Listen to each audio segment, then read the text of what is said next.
And welcome back to Take Action News with David Shuster. This is executive producer Daniel Marin's in the host chair this hour, and it is a wonderful Saturday, June 8th, here in Washington, D.C. in We Act Radio Studios. Of course, give a big hat tip to Pete Johnny Depp Callahan working the board and training our new liege, Cole Stangler. Cole is also recently revealed that Cole is taking a full-time position at In These Times as a journalist there.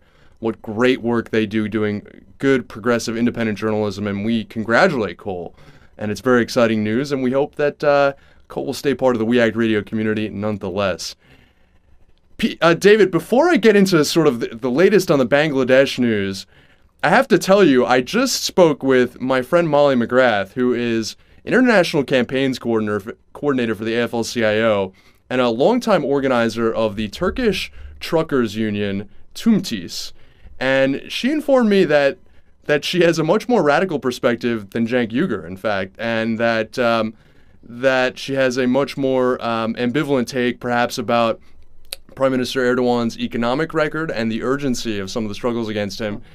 I'm curious, though, David, what did you think of our conversation just now?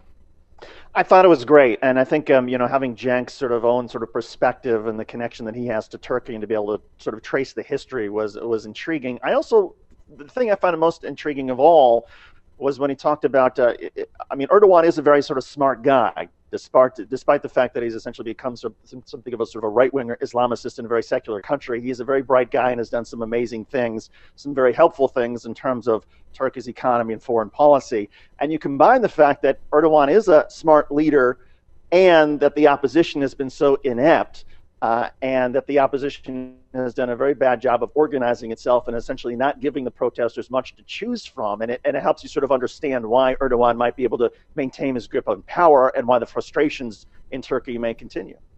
Yeah, David, I mean, it is sort of fascinating. And it's one of these situations where Turkey is an emerging middle-class country. I mean, it's the first majority middle-class nation where there's a majority Muslim population. Obviously, many of those people are secular, but certainly historically or originally, I guess Muslim by ethnicity. I don't know if people identify that way, but one of the perspectives that I read in the New York Times is that the people that in fact Erdogan has created the class of people that are now calling him to account by expanding economic opportunity and per capita income and providing perhaps greater access to education.